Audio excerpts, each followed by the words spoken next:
Okay, let's unpack this. We are diving deep into what is arguably the most perfect, most enduring, and certainly the most elaborate military myth of the 20th century, the Philadelphia experiment. It really is. It's a story that has just captured the imagination for decades, hasn't it? It fuses real historical sort of context with, well, pure science fiction. Absolutely. It's like the ultimate cautionary tale, but it masquerades as history. Exactly. And it's got all those classic elements of a successful conspiracy, right? You've got secret World War II science. Mm-hmm. The name Albert Einstein pops up. Always helps. Always helps. Technology that does impossible things like, teleportation. Right. And crucially, the immediate government cover-up, brainwashing, horrifying consequences. Mm-hmm. It's all there. Yeah, for anyone who maybe hasn't heard the full story, the core legend says that on October 28th, 1943, a U.S. Navy destroyer escort, the USS Eldridge, DE-173. right, DE-173, was subjected to this top-secret test. Philadelphia Naval Shipyard. Yep. The goal, make the ship invisible to German radar. Yeah. Seems plausible enough for wartime. Well, yeah, the goal, maybe, but the method, Yeah. that's where it goes off the rails. Totally. The legend says they were using Einstein's unified field theory, which wasn't even complete. Not even close. And the test went catastrophically wrong. The ship vanishes in this, terrifying green glow. Teleports 200 miles away to Norfolk, Virginia. Instantaneously. Yeah, instantaneously. And then, when it reappears back in Philly, the aftermath is just horrific. Sailors physically fuse to the ship's steel bulkheads. It's that image, isn't it? That's the core. It really is. So our mission today, it goes beyond just debunking this spectacular rumor, which, honestly, as you'll see, is surprisingly easy when you look at the actual archives. Right. Our real goal is to dissect the anatomy of the myth itself. We're looking forensically, at how a story this wild, this specific, was basically created out of thin air. Why did it survive for decades? What does its amazing endurance tell us about our kind of enduring cultural fear of secret military science running amok? And we have compiled, really, the definitive stack of sources for you. We've got the official Navy records from the Naval History and Heritage Command. The NHHC, yeah. The primary source correspondence, the actual letters that birthed the hoax, Crucial stuff. and the cultural history, the books and movies that cemented it into, popular culture.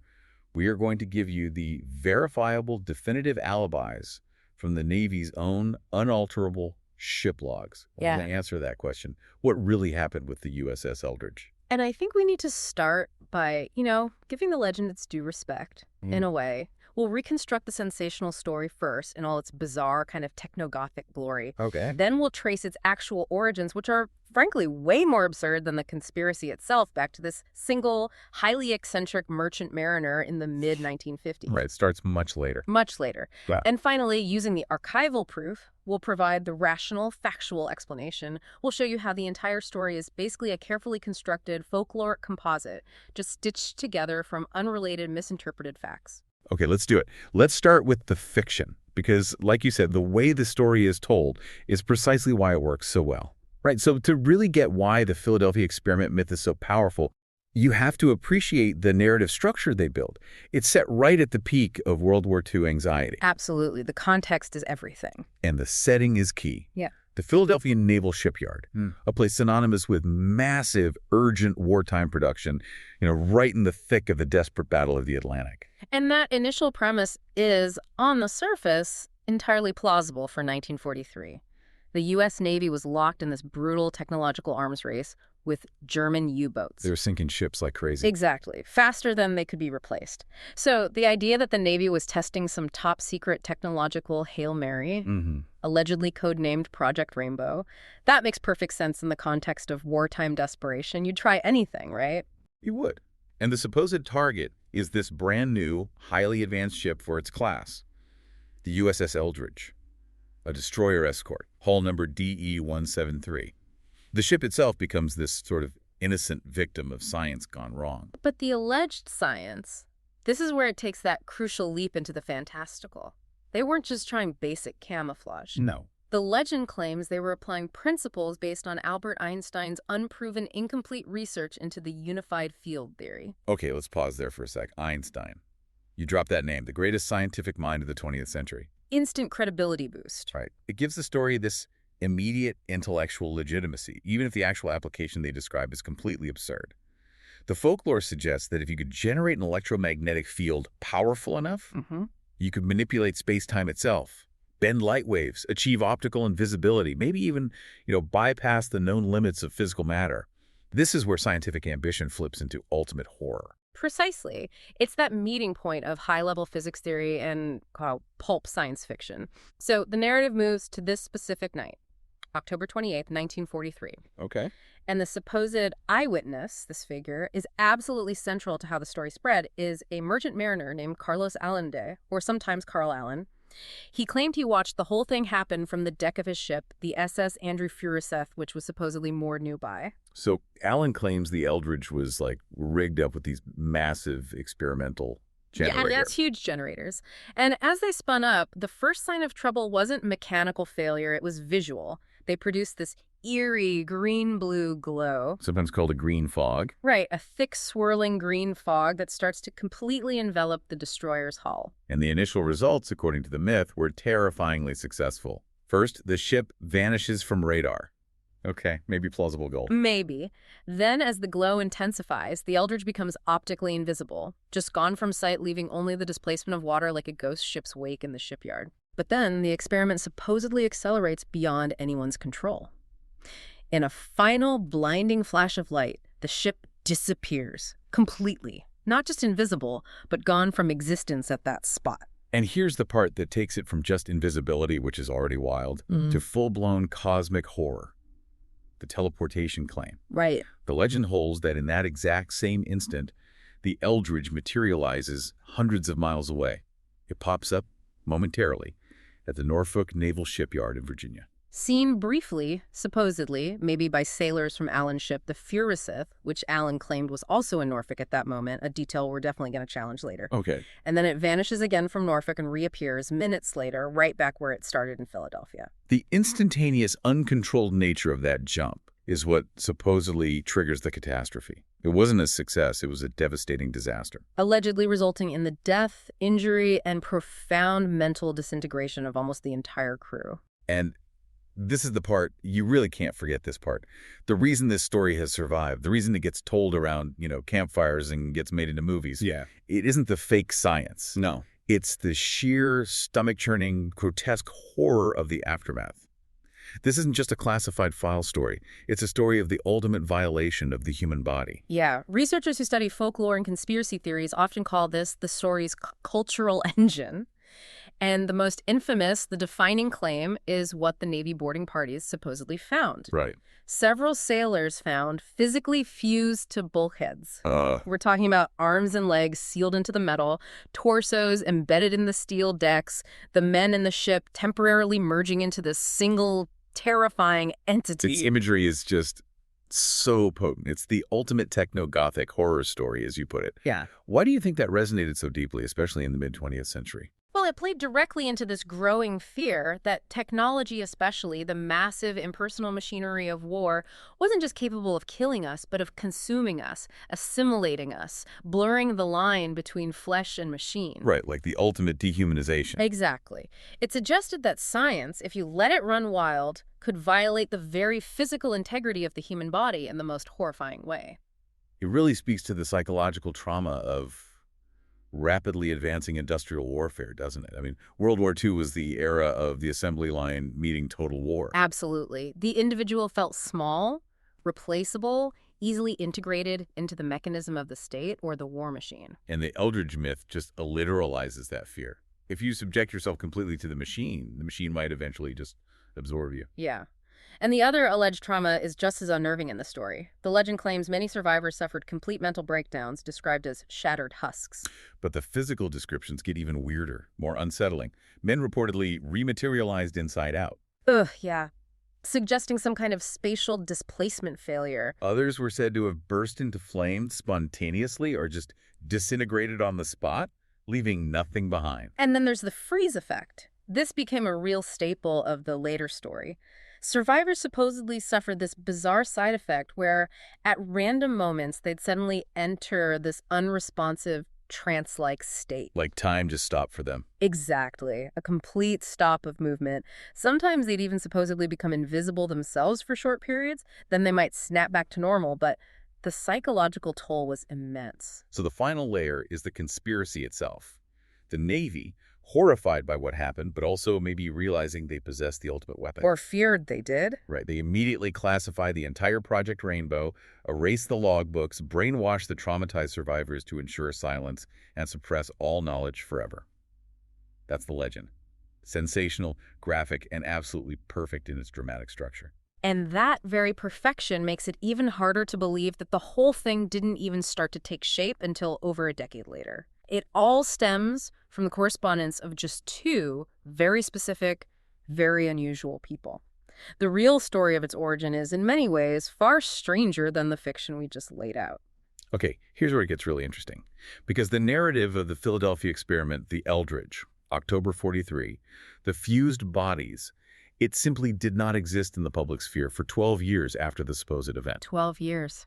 Nothing. Nothing. Its true birth was, well, accidental. It emerged from the pretty niche world of early UFO enthusiasts in the mid-1950s. Okay, so who are the key players? The first figure is the unwitting host for the legend, Morris K. Jessup. Okay. He was an intriguing character, a blend of academic and, let's say, fringe theorist. He actually held a master's degree in astronomy, so he had some scientific background. Right. But he paid the bills working as an auto parts salesman. In 1955, he published a book that unfortunately became the petri dish for this whole hoax, The Case for the UFO. The Case for the UFO. Okay. Jessup's book was actually a fairly significant contribution to ufology at the time. Pretty sober assessment of sightings, for the most part. But the crucial element, the thing that kicked everything off, was his speculation about propulsion. How UFOs might fly? Exactly. He wondered if UFOs might be operating based on some advanced application of physics, and he specifically referenced Albert Einstein's ongoing but ultimately incomplete research into the unified field theory. Ah, there it is again. There it is. That specific scientific link, Einstein plus invisible or exotic propulsion, that was the precise detail that provided the hook for the hoaxer. And the hoaxer, the storyteller, the prankster himself, was Carl Meredith Allen. That's the guy. He first contacted Jessup using the name Carlos Miguel Arenda. Right, and our sources paint Allen as this deeply eccentric, apparently quite intelligent figure, but a perennial drifter. Spent time as a merchant mariner, and crucially, he was known locally, wherever he was, as a master leg puller. Sure. He loved elaborate, often literary pranks. A known prankster. So starting in 1955, going into 56, Allen writes a series of letters to Jessup, and he's basically confirming Jessup's theories from the UFO book. You're right. Pretty much. His message was direct. Your theories about the unified field theory being applied to propulsion, absolutely correct. And I know because I saw it happen. Wow. Allen then lays out the entire core narrative we just discussed. The 1943 experiment, the Eldridge, the invisibility, the teleportation, the horrific aftermath, claiming he saw it all from the deck of the SS Andrew Furuseth. That is a classic con artist move, isn't it? Yeah. He's telling the author exactly what the author wants to hear, validating his fringe theory. Why did Jessup even engage with him, especially if Allen had this reputation? Well, Jessup was definitely intrigued because Allen used these highly specific details, the ship names, the date, the location, that seemed to anchor the fantastic claims in verifiable reality. Okay. However, Jessup was at heart a researcher. He maintained a healthy skepticism. He wrote back to Allen asking for proof. Makes sense. Asking for specific documentation, news accounts, anything to back up this incredible military secret Allen was describing. And Allen's reply. Perfectly illustrates his nature as a master leg puller, according to those who knew him. He was evasive, coy, ultimately failed to provide a single scrap of documentation. Yeah. He claimed he was unable to recall any specific dates for the experiment or news accounts, suggesting the event was just too classified, too deeply buried to be traceable. So at this point, the Philadelphia experiment was nothing more than an unsubstantiated, fascinating, but ultimately just a leg pull from a clearly unreliable source. Jessup probably would have dismissed it eventually. But something else happened. Something completely unexpected happened. This is where the story pivots from just weird letters between two guys to an international conspiracy theory, thanks entirely to, bureaucratic curiosity. This is the accidental catalyst. Okay, what was it? In 1956, or maybe early 57, a copy of Jessup's book, The Case for the UFO, gets mailed anonymously to the Office of Naval Research, the ONR, in Washington, D.C. To the Navy itself. To the Navy's research office. And this wasn't just a regular paperback. It was a bizarre artifact. It was filled with copious, sprawling, handwritten annotations, deeply incoherent notes spanning dozens of pages. Annotations, like someone wrote all over it. All over. The notes were pseudoscientific, metaphysical. They seemed to be written by multiple hands or voices, using 3 different shades or colors of ink. 3 colors? Yeah. And they were written as if it was a discussion between 3 beings, whom the annotator called Mr. A, Mr. B, and one named Jimmy. Jimmy. Okay, this is getting weird. It's profoundly weird. The language was full of strange jargon, referencing little people, the need to save Earth from destruction, just completely out there stuff. Wait, 3 shades of ink, written by 3 beings, one named Jimmy. This guy wasn't just eccentric, he was crafting like high art performative paranoia and mailing it to a federal agency. That's astonishing. It is truly deeply absurd. However, 2 officers at the ONR, Captain Sidney Sherby and Commander George W. Hoover, they received this bizarre package and they became personally curious. Not about the experiment necessarily, but about the strange document itself. Okay. They actually contacted Jessup, showed him the annotated book, and Jessup immediately recognized the handwriting. Let me guess. Yep. It belonged to Carl Allen, or Carlos Allende, the man who had sent him the prank letters about the Eldridge. Okay, so they connect the weird book back to Allen. Now here's the pivotal moment, right?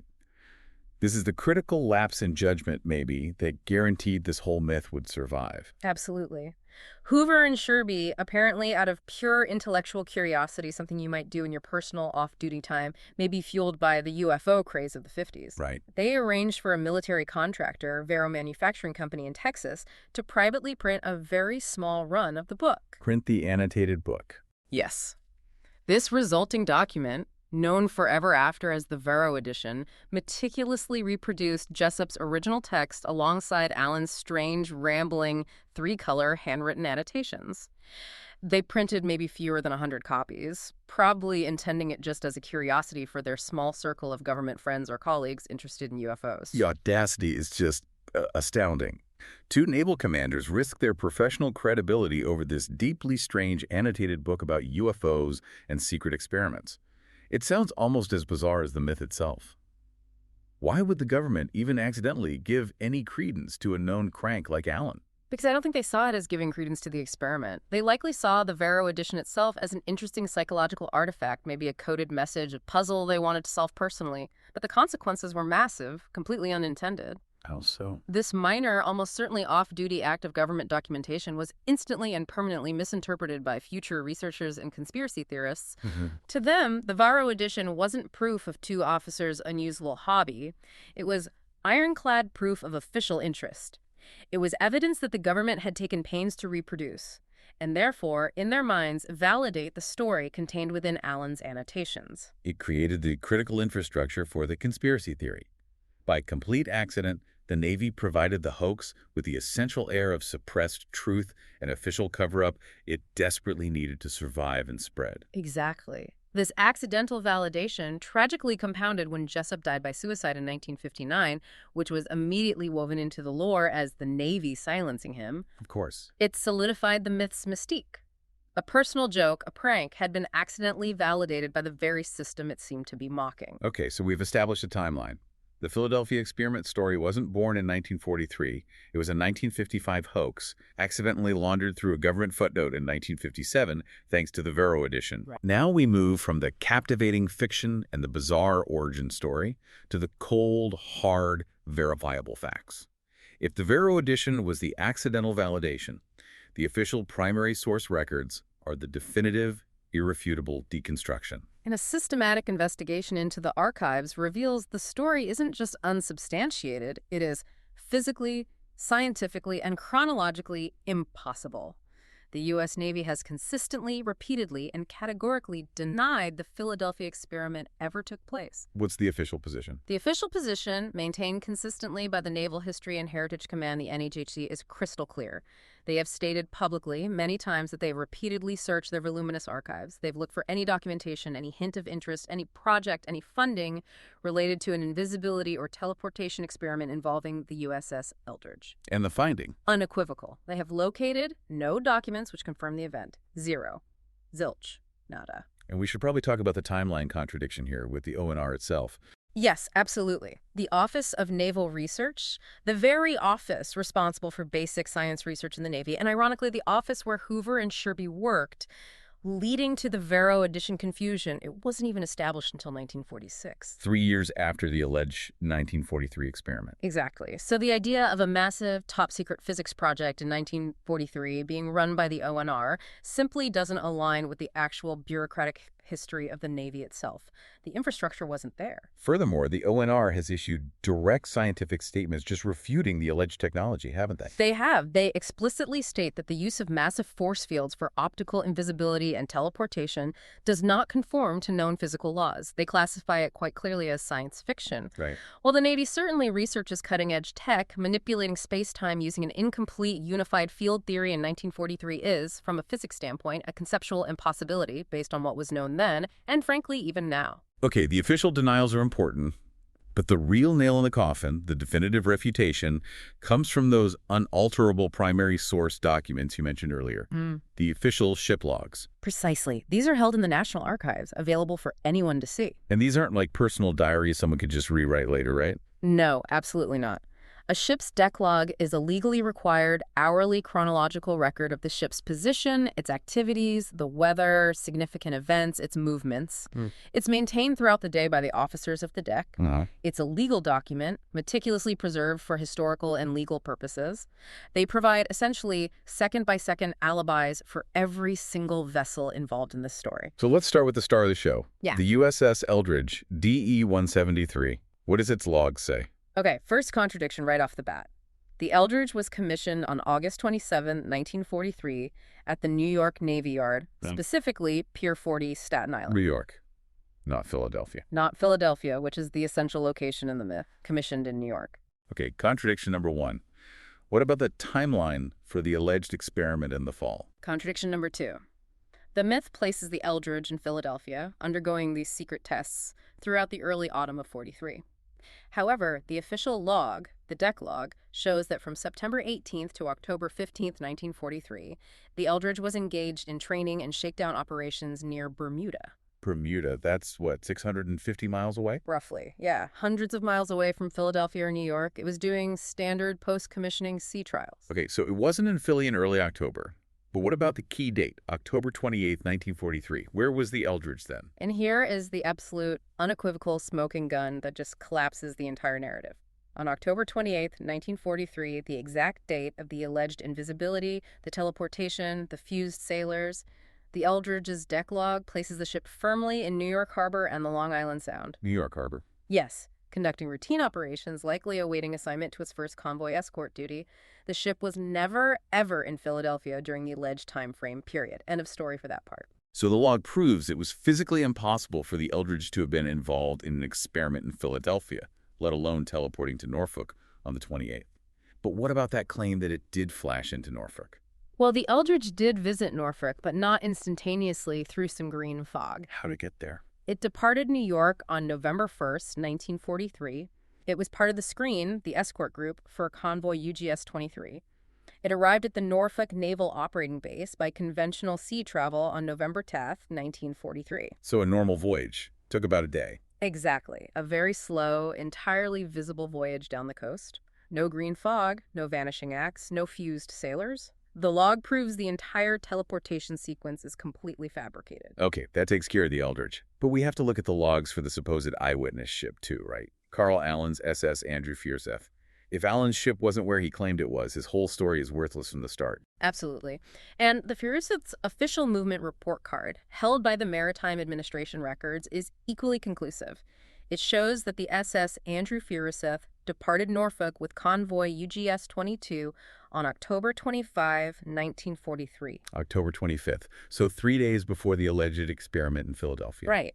This was a critical convoy heading across the treacherous Atlantic towards the Mediterranean, and its movements were meticulously recorded for obvious reasons. So by October 28th, the day Allen claimed he was watching the Eldridge shenanigans in Philadelphia from the Fierseth.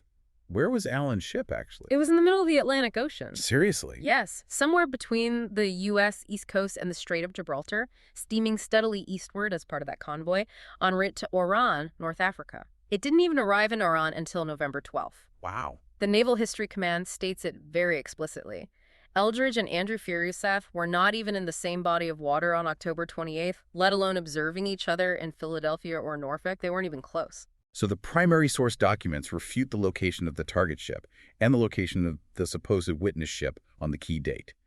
It's a perfect, airtight alibi provided by the Navy's own records. It really is. And just to add another layer, the actual master of the Furuseth during that voyage, Lieutenant Commander William S. Dodge, later provided an official letter directly to the Navy, categorically denying that he or his crew observed any unusual event whatsoever during their time in Norfolk or anywhere else in 1943. Okay.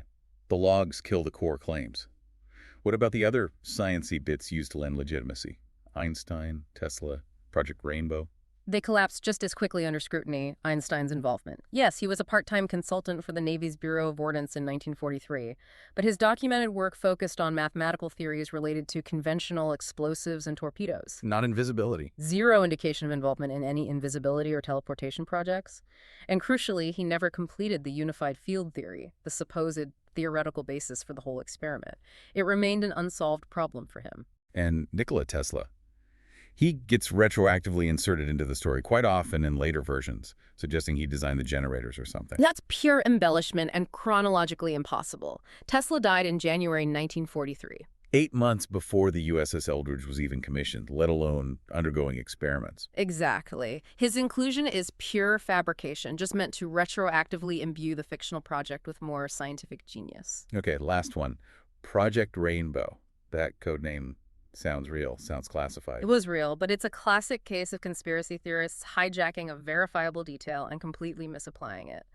Our sources, the official histories, confirm Rainbow was the high-level strategic code name for the entire Allied war plan to defeat the Axis powers Rome, Berlin, Tokyo. The whole war plan. Yes. It had nothing to do with a small, secret physics project on a single destroyer escort. It was about grand strategy, troop movements, invasions. So, the archives are absolutely conclusive. The story is factually void.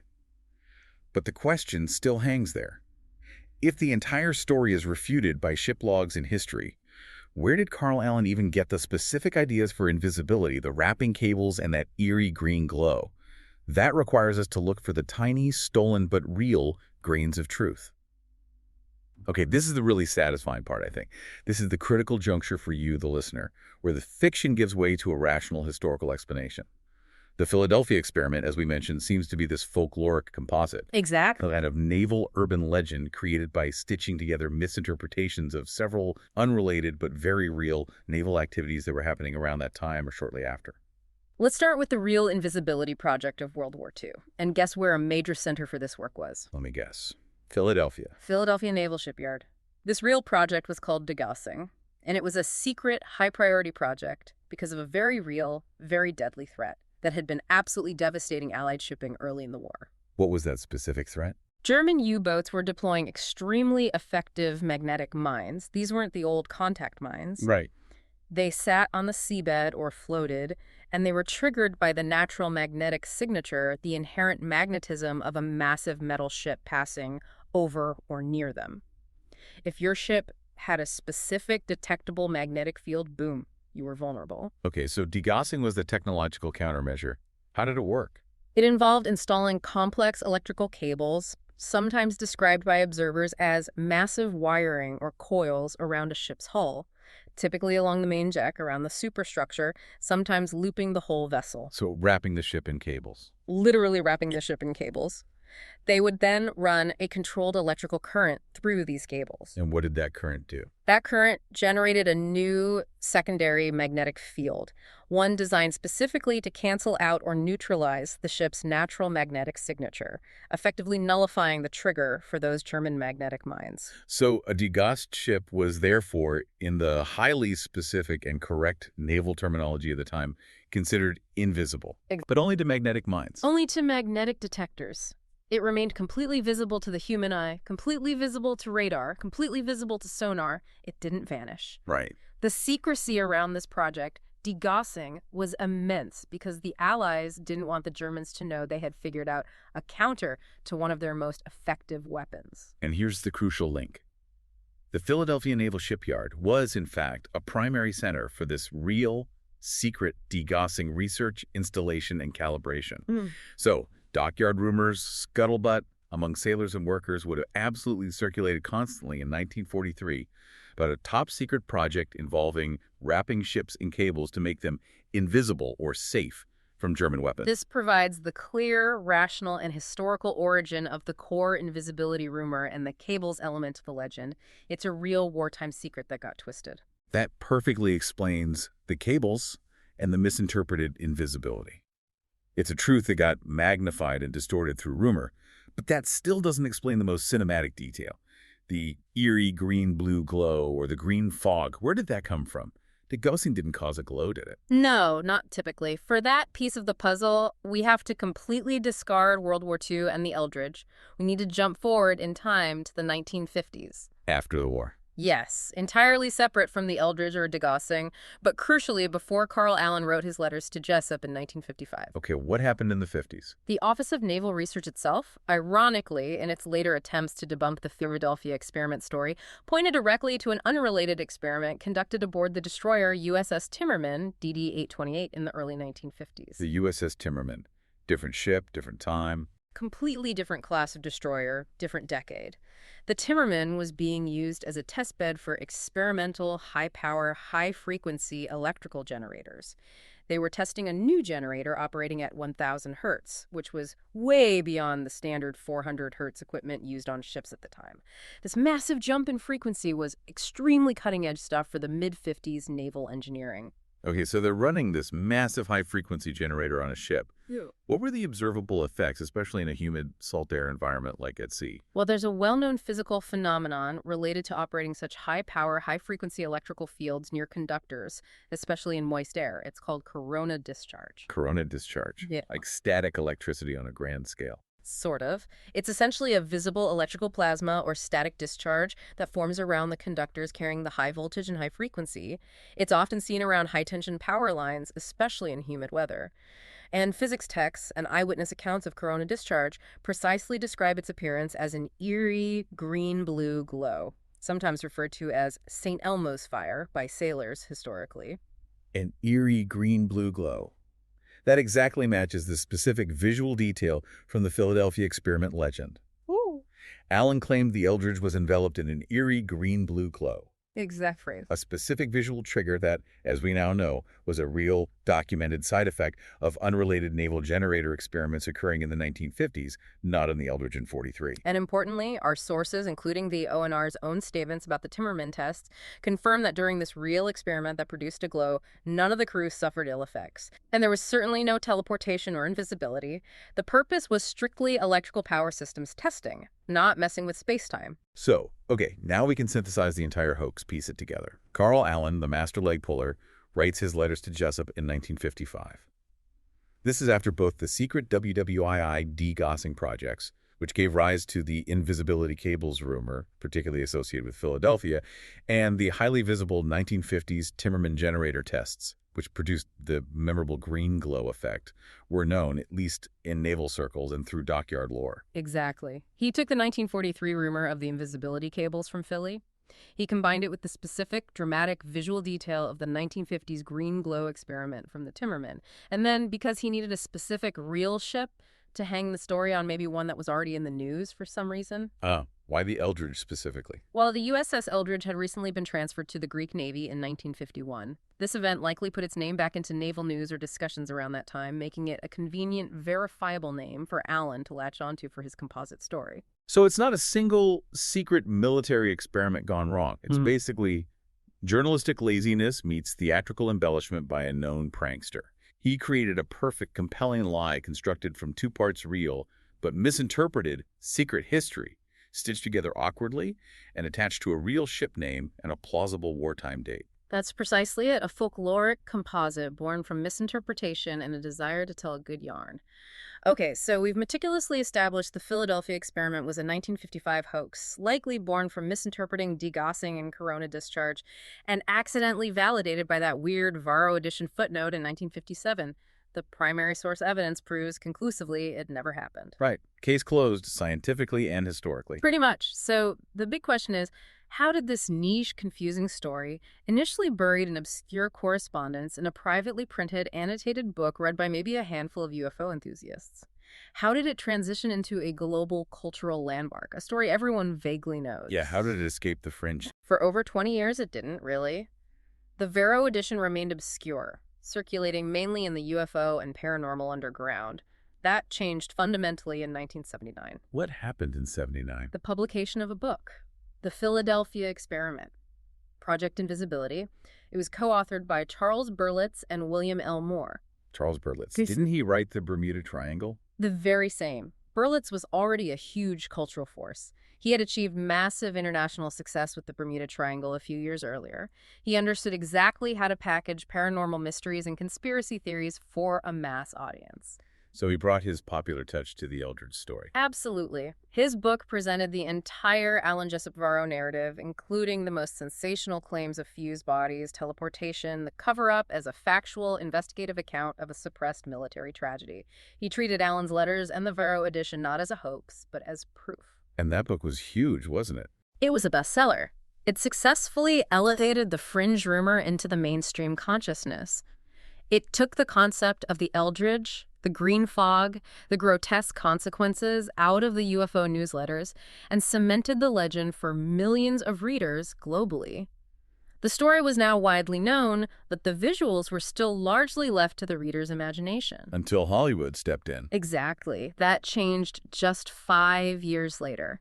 The book made it popular, but the 1984 science fiction film, simply titled The Philadelphia Experiment, made it immortal. I remember that movie. It was pretty wild. It was. And the film represented a critical mutation and evolution of the existing legend. It wasn't a strict adaptation of the Berlitz book. It was really an expansion. It was only loosely based on the book, and it introduced a critical new element that wasn't really central to Alan's original lore at all. Which was? Time travel. Ah, right. That was the core of the movie plot.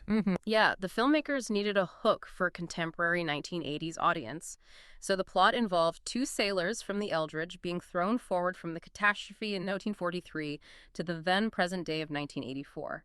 This innovation gave the myth a whole new dimension of sci-fi intrigue, replacing or augmenting simple teleportation with temporal displacement. But maybe more important than time travel plot device itself, the film provided those indelible images you mentioned. It locked the horror into the public consciousness visually. Absolutely. It visually cemented those techno-Gothic elements, particularly that terrifying, very graphic scene of a crewman being partially swallowed up in steel inside the ship's control room, his limbs protruding unnaturally from the metal bulkhead. Yeah, that's the image people remember from the movie. That image became the Philadelphia Experiment for many people.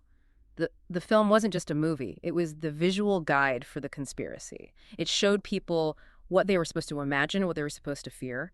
It made the horror visceral and accessible, ensuring that even if people forgot the name Carl Allen or Morris Jessup, they would never forget the image of the man fused to the metal. And this leads us to the most bizarre stage of the hoax's life cycle, a phenomenon you called the hoax that ate itself, the Montauk Project. Yes. This demonstrates a complete mimetic feedback loop, where the fiction generated by the hoax becomes the proof for the next layer of conspiracy. It's wild. So what happened with Montauk? Okay, get this. In 1988, 4 years after the fictional movie's wide release, a man named Al Bielek watched the 1984 movie. He watched the movie. And claimed it triggered what he called déjà vu and unlocked his own repressed memories of actually being on the USS Eldridge during the experiment. Wait, his repressed memory was the plot of the fictional movie he just watched. That is truly profoundly absurd. It is absolutely peak conspiracy logic. Bielek asserted that the movie's plot wasn't fiction at all. It was his real nonfiction experience. He claimed he was one of the sailors, specifically one of the two main characters from the movie who had jumped off the Eldridge in 1943, traveled through time to the 1980s, and was subsequently captured, brainwashed, and forced to participate in even more secret government research projects. Wow. So he basically claimed to be the movie character. Pretty much. And this new, sprawling claim, combined with the work of others like Preston Nichols, led directly to the publication of books like The Montauk Project, Experiments in Time. This book essentially provided the sequel to the Philadelphia Experiment. A sequel to a hoax. A sequel built on the fictionalization of the original hoax. The Montauk Project book claimed the Philadelphia experiment was merely the prequel, the first step, sometimes even using the stolen code name Project Rainbow for it. And what did the Montauk Project supposedly involve? Oh, everything. The Montauk story asserted that the technology derived from the Eldridge was perfected over decades of secret research conducted at Camp Hero, a decommissioned Air Force radar base out on Montauk Point, Long Island. And the new story had it all: large-scale mind control experiments, psychic enhancement programs, creating matter from thought, opening interdimensional portals, time travel, and, inevitably, Let me guess. Aliens? communication and collaboration with alien extraterrestrials, of course. It's the ultimate evolution, isn't it? The original, relatively simple, though bizarre, 1955 hoax, based on misinterpreting real naval tech, had successfully consumed its own fictional adaptation of the 1984 movie to generate a new, far more expansive, and infinitely stranger conspiracy theory. The power of narrative just completely triumphs over the power of archival evidence every single time. It's a perfect case study in how myths grow and mutate. So let's bring it all together. The Philadelphia experiment, as a historical event, is factually void. It didn't happen. The U.S. Navy's primary source evidence, grounded in those immutable ship logs and official historical records, is definitive and irrefutable. Absolutely clear. But its power as a story endures. And that enduring power, that's what tells us everything we need to know about the mechanics of a truly viral hoax, and ultimately tells us nothing factual about the U.S. Navy in 1943. So for you, the listener, here's the synthesis. Here is the recipe. We've identified maybe 5 essential elements for creating a perfect, modern, enduring myth like this one. If you want a rumor to survive for decades, you kind of need this combination. Okay, element 1, verifiable anchors. The lie has to be attached to real things people can look up. A real commissioned ship, the USS Eldridge. A real person, however eccentric, Carl Allen.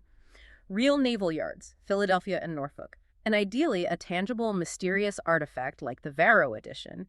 These provide the hooks, the entry points for future researchers and believers. Right. Element 2, plausible grains of truth. The core concepts can't be pure fantasy out of nowhere. The idea of invisibility came from twisting the real secret degaussing projects. The memorable eerie green glow came from misinterpreting the real effects of high-frequency corona discharge seen on the USS Timmerman tests. The lie is constructed from stolen, misinterpreted facts. Element 3, potent cultural themes. This story isn't just about advanced science, it's a powerful techno-Gothic myth. It gives voice to a profound, maybe subconscious cultural anxiety about technology dehumanizing us. That terrifying image of men fused to the metal, that's the memorable, visceral, emotional core that makes the story sticky and ensures it passes down through generations. Element 4, accidental validation. This one was key here. The hoax was given that essential, irresistible air of suppressed truth by the very government it accused, simply because 2 curious ONR officers made that colossal error in judgment to privately print the annotated Varro edition, which was immediately misinterpreted by others as an official validation or cover-up effort. That government connection, however tenuous, is gold for a conspiracy theory. And finally, element 5, capacity for evolution. The myth proved uniquely capable of absorbing external fiction like the introduction of time travel in the 1984 film, and then using that fiction to generate an even larger, more complex sequel, which we saw perfectly with the sprawling Montauk Project conspiracy that followed.